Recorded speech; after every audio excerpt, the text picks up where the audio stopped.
We were so close back then.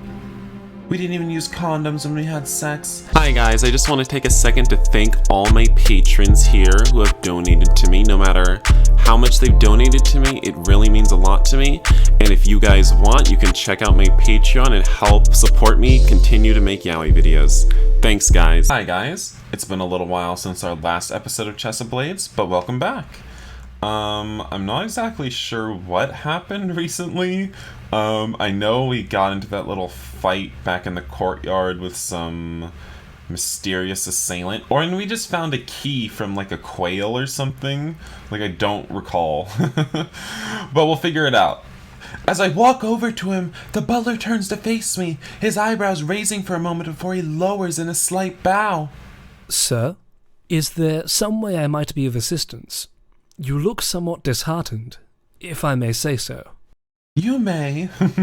Perceptive, aren't you? I was wondering if you knew anything about a key, actually. Yeah, so that's the key we found, I think. He tilts his head slightly at the question, and I extend my hand to show him the silver key in my palm. Why, yes, I am familiar with that key, sir. Well, what door does it unlock? Please, I must know. Silas purses his lips, looking at me quizzically. I am not sure why such a matter is so urgent, sir. That is merely the key to the old storage room out in the gardens. It was one of the first places searched by the guards after Hazel's disappearance. If your concern is related to her whereabouts, I am afraid there is little possibility of a connection. My heart slowly sinking, I bite my lip and squeeze the key in my palm. Could you at least show me where it is? I'd greatly appreciate it, Silas. The butler eyes me curiously, an unreadable expression on his face as he seems to consider my request for a moment. Well, the guards have recently instructed us not to let guests wander past the gardens after last night's incident.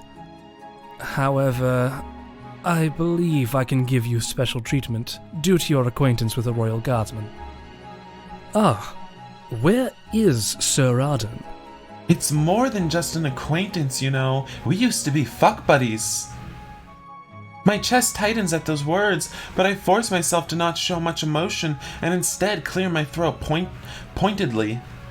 He's, just running a bit behind. I'm sure he'll be able to catch up. Shall we go ahead?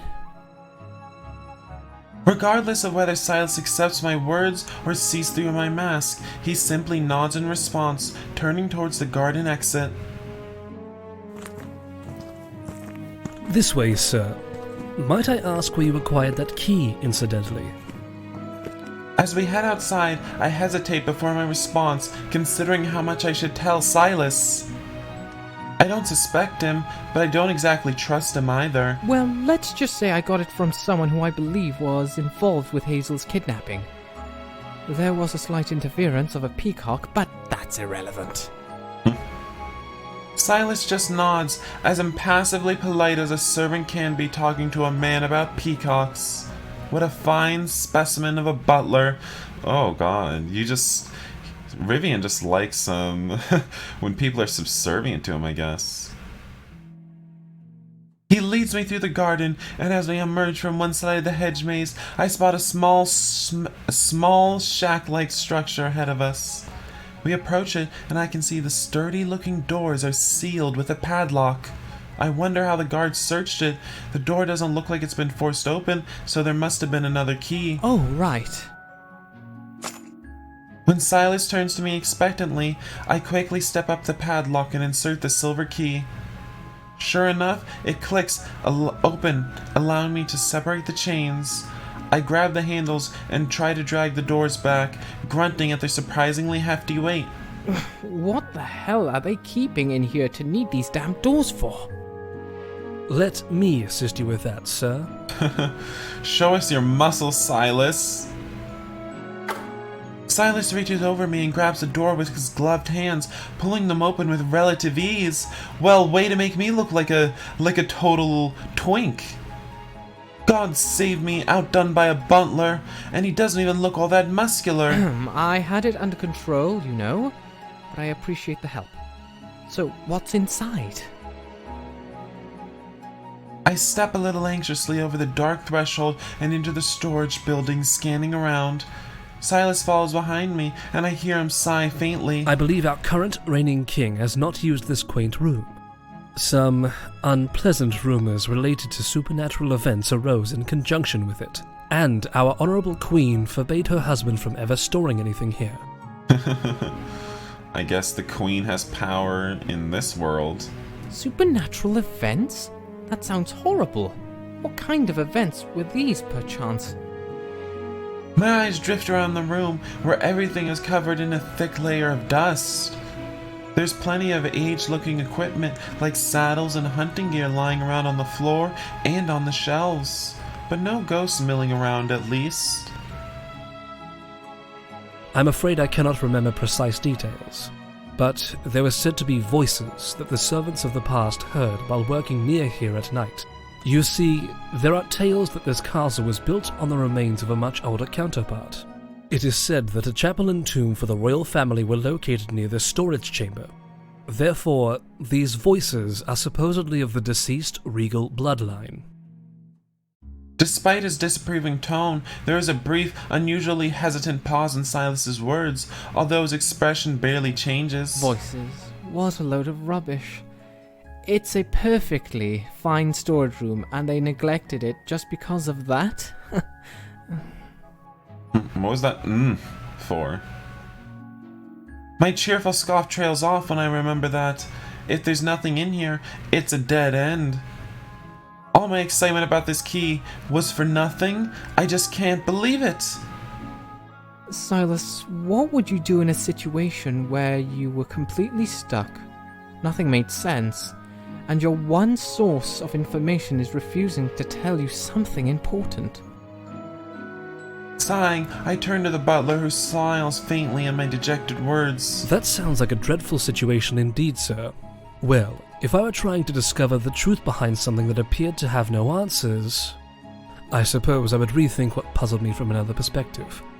Destroy the cage of assumptions that I had built, so to speak. How incredibly vague and unhelpful. Thank you, Silas, for that riddle of an answer. He pauses, his smile widening into a more cryptic one, eyes glimmering at me. If a single element in the larger picture refuses to fit with everything else, then somewhere in the larger scheme of things is a lie. I stare at Silas, who gazes coolly back at me. I didn't realize he was a detective.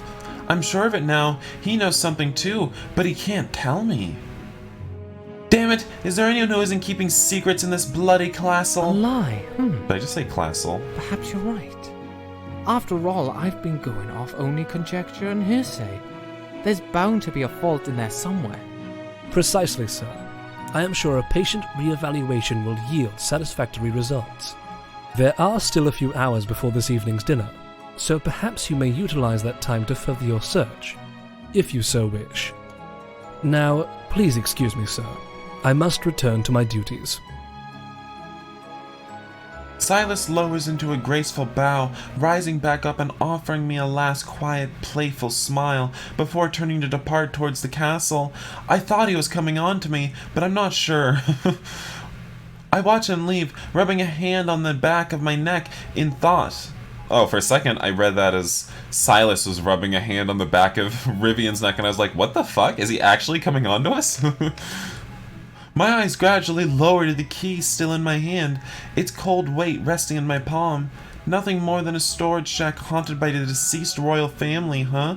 I wonder if those voices they heard way back when were really just voices of the dead, and maybe not something to do with this case. Maybe, who knows?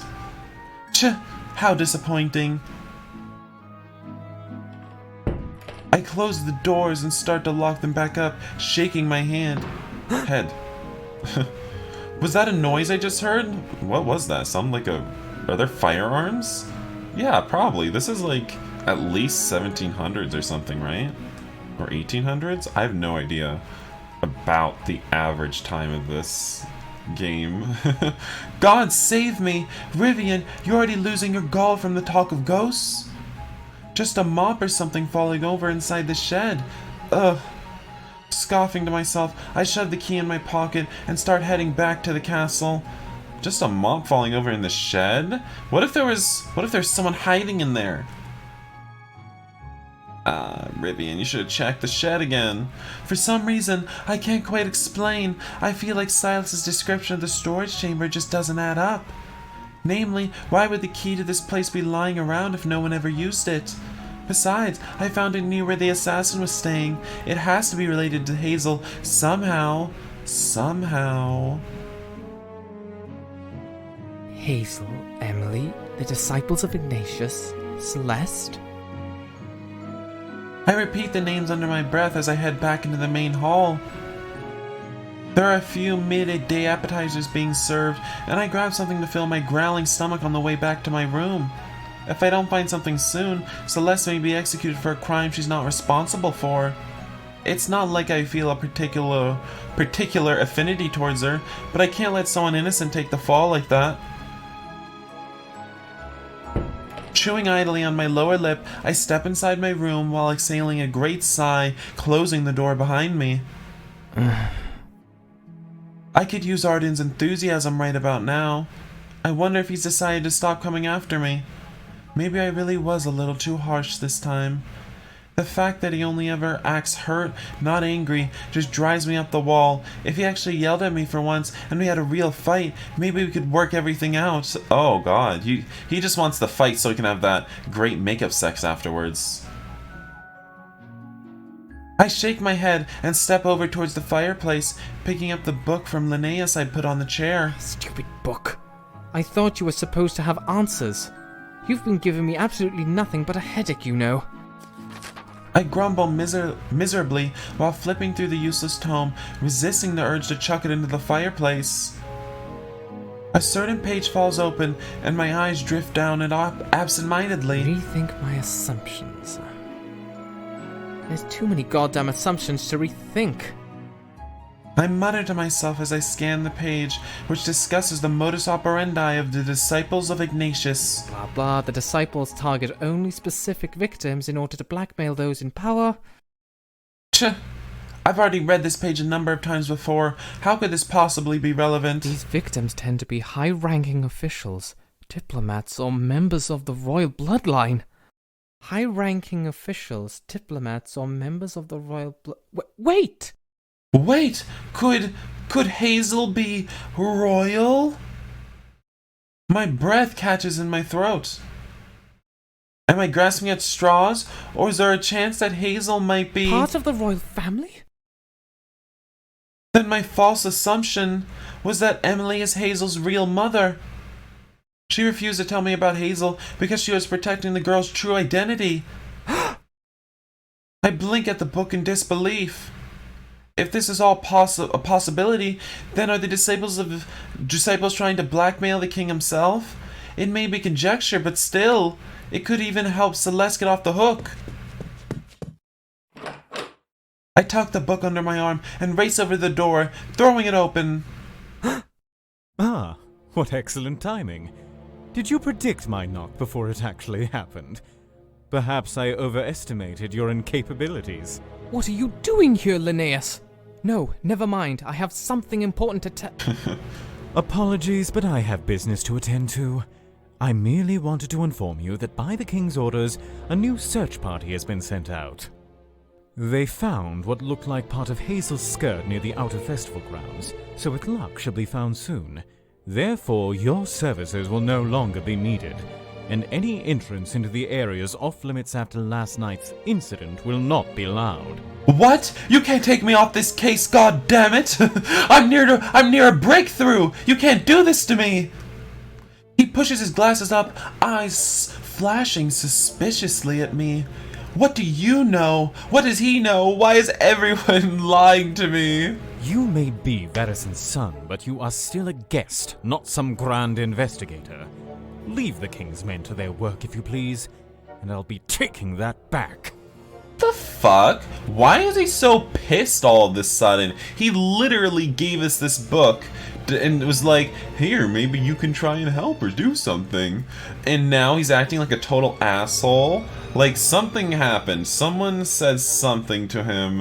Or did the king tell him to do this? Like, what's going on? Like, this is... He reaches out and swiftly pulls the book from my hands, dusting off the cover. I thought you said you didn't need this copy?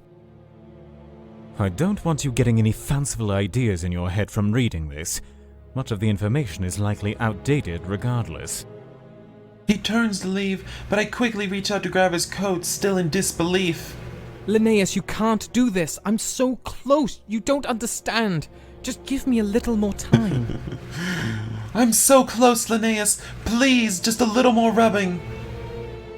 The Inquisitor tilts his head at me sharply, brushing my hand from his coat as he lets out a heavy exhale. It's not my decision to make, Varison. I knew These it. instructions come from His Majesty. Perhaps you are close to uncovering some sort of truth. And you still are trying to take me off the case? Work behind His Majesty's back. Come on! The truth is nearly at hand. And that is why he does not wish you to proceed any further. Some matters are best left untouched. Linnaeus, I'm disappointed in you. There's an almost apologetic grimace on his face as he watches me for a moment, lips tightly pressed together. But As Linnaeus turns from me once more and starts to leave, I don't have the strength to stop him again. His graceful figure soon disappears around the corner, his long strides elegant and determined. But somehow, rather than feeling devastated at being told to stop, a sense of invigoration abruptly flows through me. If I'm close to unraveling something, then that means the secret to finding Hazel is only a step away. And there's one person who might know enough about these secrets to help me put them together. Who? I hurry down the hall in the direction of Linnaeus' room, ignoring the curious looks of the few guests I pass on the way. I just hope she's still there. Oh, Celeste knows? I mean, I guess she was doing her own wimpy investigation. When I reach the door, I immediately try the doorknob in faint hope it's unlocked. damn! Of course, Linnaeus locked it before he left. I wrap my knuckles anxiously against the wood, straining to hear any noise from inside. I mean, I know Celeste was in there before, but is she being detained in his room? That seems a little weird. But only silence meets my knocking.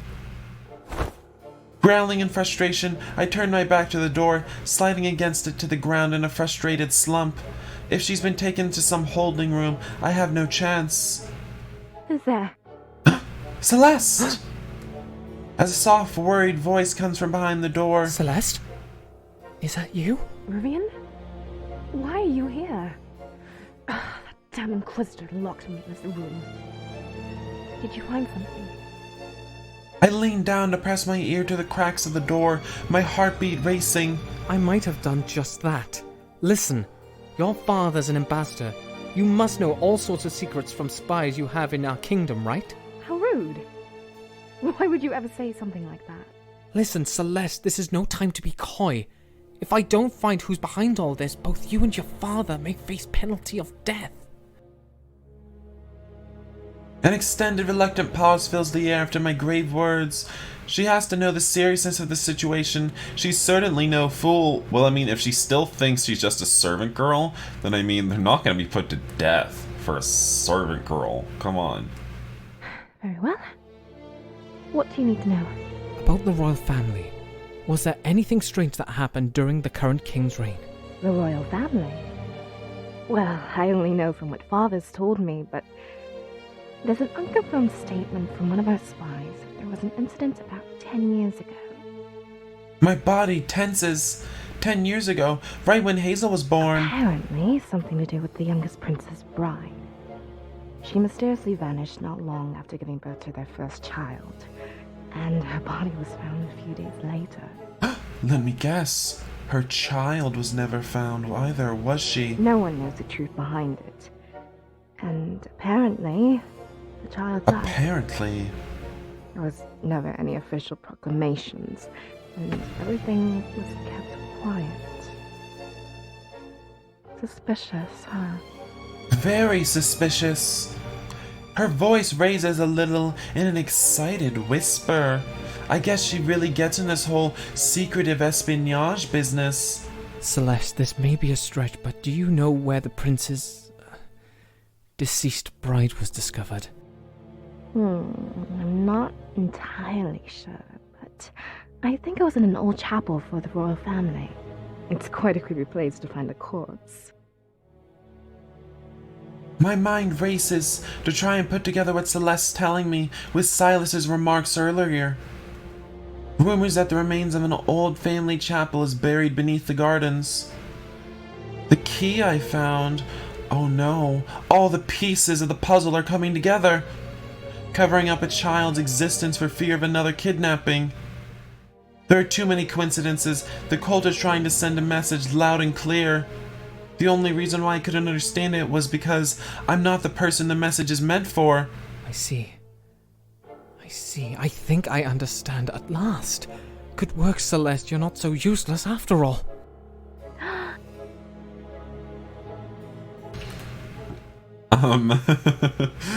Good job, Celeste. You're not a total useless bitch in this game. I'm proud of you. Before she has a chance to reply, I quickly push up from the ground and hop onto my feet.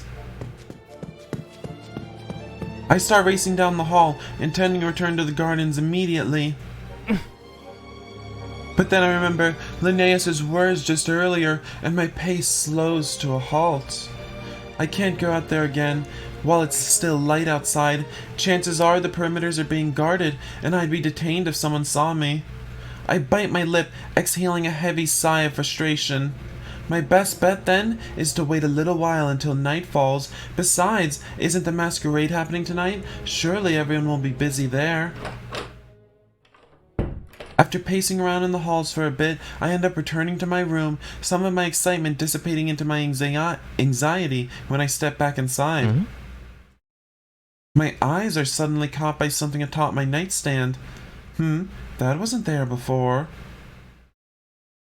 I stride over to see a small plate of food and a note tucked up beneath it. My stomach growls softly at the scent, reminding me I haven't eaten for a while, but I grab the note first out of curiosity. Dear Sir Rivian, I know you must be close to understanding the truth. If that's the case, I have faith you will find Hazel.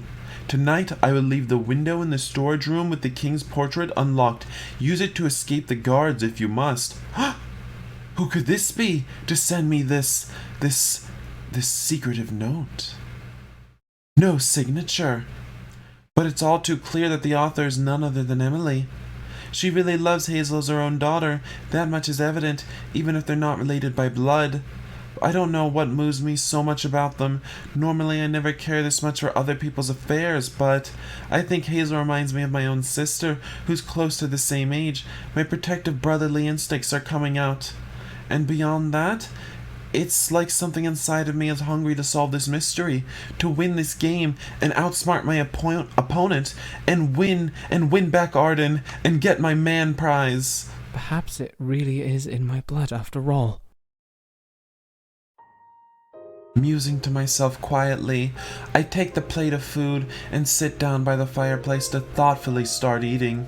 As my mind dances through everything, however, I find my thoughts unwillingly drawn back to Arden. That's who I'm doing this all for. I just want to impress him after all.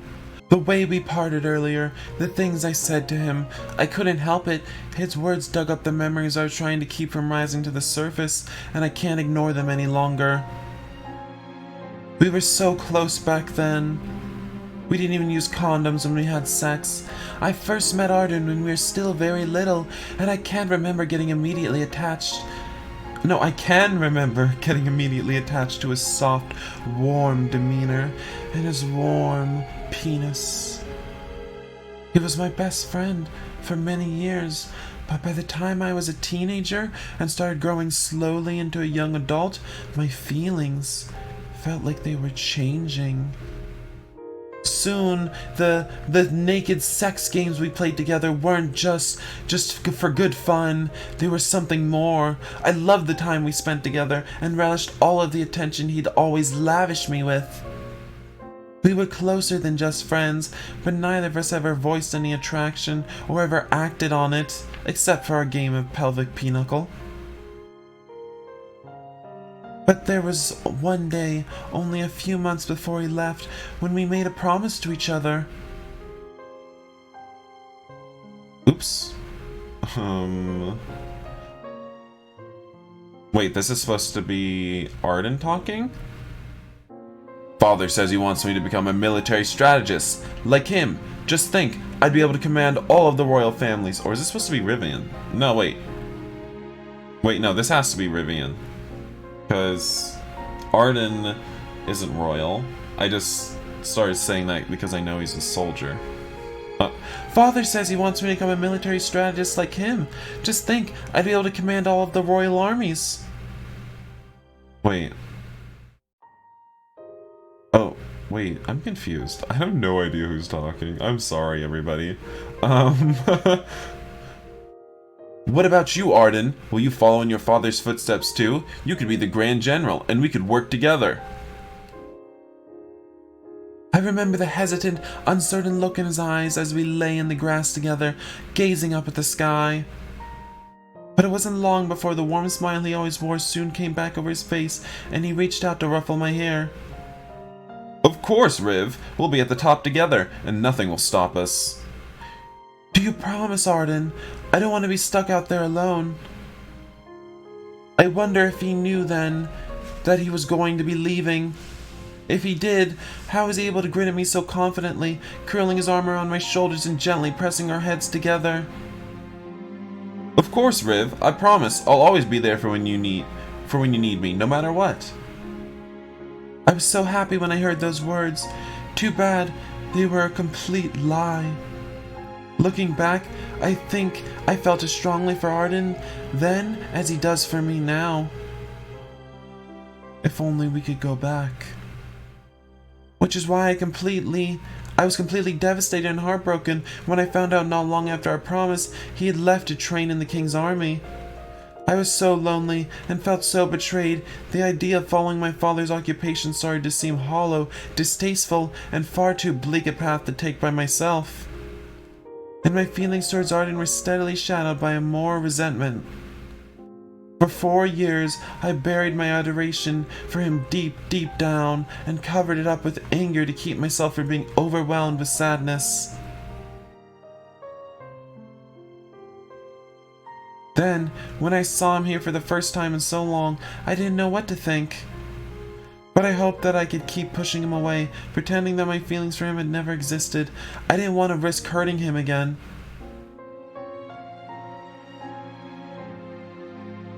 Wait. Oh no, I didn't want him to risk him hurting me again. And now he's found his way into my heart once more. Arden's changed, certainly, but there's no denying that he's the same energetic, gentle friend I was so in love with long ago.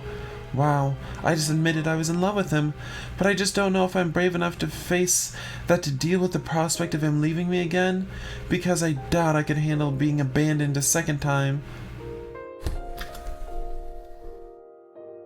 Sighing, I put my plate on the dresser and shoved my hands into my pockets, heading out to the balcony. The sun is slowly descending in the west, bringing us steadily closer to evening. I stare up at the reddening sky, then close my eyes for a moment, feeling the last vestiges of warm sunlight upon my face. It's the last day of the celebration, isn't it? I hadn't really thought about it before, but now I'm starting to feel a little sad. Homesick. I'm not sure for this choice, guys, so I'm just gonna save, and, I'm going to, come back to this choice in the next episode. Thanks for watching, guys. Bye.